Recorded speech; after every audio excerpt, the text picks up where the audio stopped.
Happy Share Life. Today I'm going to show you how I make my roast vegetables. I'm just going to chop up some carrots while I talk to you. This is honestly the best way I find to get anyone to eat any vegetables. I've made a Brussels sprout lover out of people who hate Brussels sprouts, vegetable lover out of people who normally don't eat vegetables. It comes together in 20 minutes. It's so simple. The few things you need to bear in mind. One is that you don't want to use any pre-frozen vegetables. The only exception to that I find is largely cut up and frozen fresh pumpkin that you have defrosted overnight. Excuse my voice.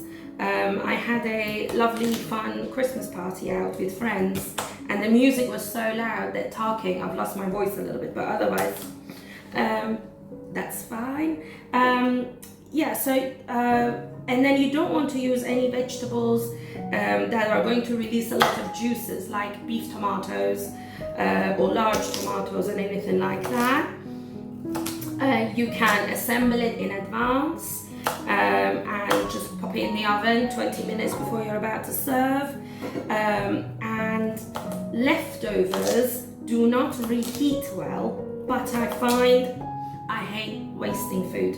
So for leftovers, what I do is I either chop them up and put them in a pie filling or put them in a soup, and it works perfectly fine. You could use the only other vegetable that doesn't work with this also I find is aubergine or eggplant, depending where you're from. But it needs too much oil and it just doesn't work well. But otherwise you could put any vegetable you have. I'm just getting some baby tomatoes, cherry tomatoes off the vine. Plum tomatoes, baby plum tomatoes would work.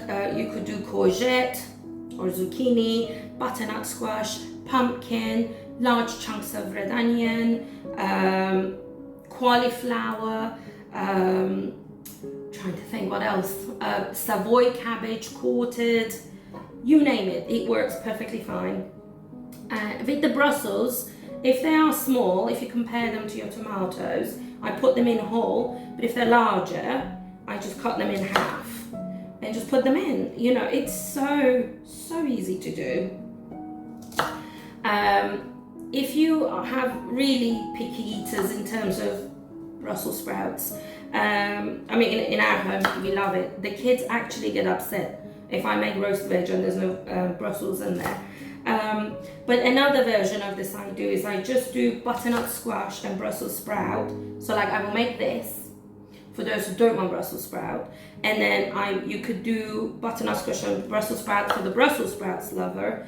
Maybe throw in a teeny bit of fennel seeds on top, salt and pepper, olive oil, and then when it comes out of the oven, between the oven and your dining table, sprinkle a little bit of goat's cheese, and that's absolutely amazing.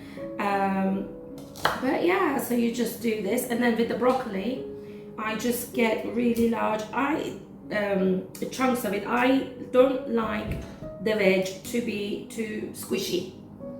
I like them still really nice and crunchy. If you want them squishy, just bake this like another 3 minutes longer. But this, honestly, it's amazing. You will not regret serving this to your family. And that's enough for now. So what you want to then do, what I have here is a little bit of garlic granule, a little bit of onion granule, and a little bit of Italian seasoning. If you don't have Italian seasoning, just a bit of dried thyme works as well. What I also have is these tiny cloves of garlic, only because I'm making a roast dinner today, and I put I crack open an entire bulb of garlic, and the large pieces, large cloves, go in with the roast potatoes, which are already in the oven. These baby ones, I just put in there. Don't go for onion salt or garlic salt. Ask me how I know. Your dinner will become inedible. So yeah, so just make sure it's that. And just sprinkle this on top.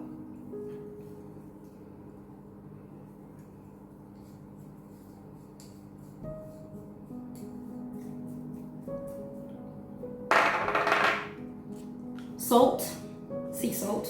I always cook with sea salt.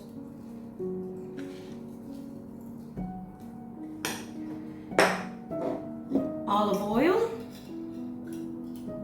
Just a little bit. You know, I'm talking 2 tablespoons here. Any olive oil will do. I find actually the cheaper the better sometimes with this. And freshly cracked black pepper.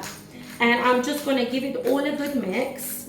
What I try to do for the broccoli to not burn, I will put the florets facing in and the stalks facing up.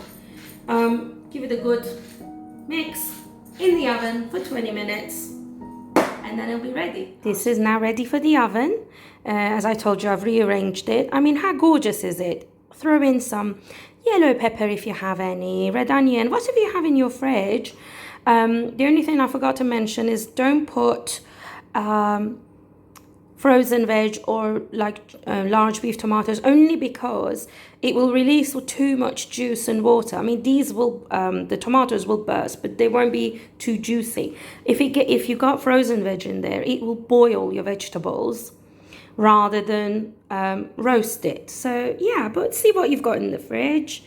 And I'll show you the next step. Hi guys, there you go, it's out of the oven. As you can see, the tomatoes have split a bit. Ooh, it literally is just out of the oven. But it's amazing, it's delicious. I have some gorgeous roast pork and we are hungry, so we're gonna go and eat. The reel for the roast pork will be on Lily's Derbyshire Live's Instagram, so hop on over there if you want to check that out. But yeah, thank you so much for watching and I hope you enjoyed this. I'll see you in the next video.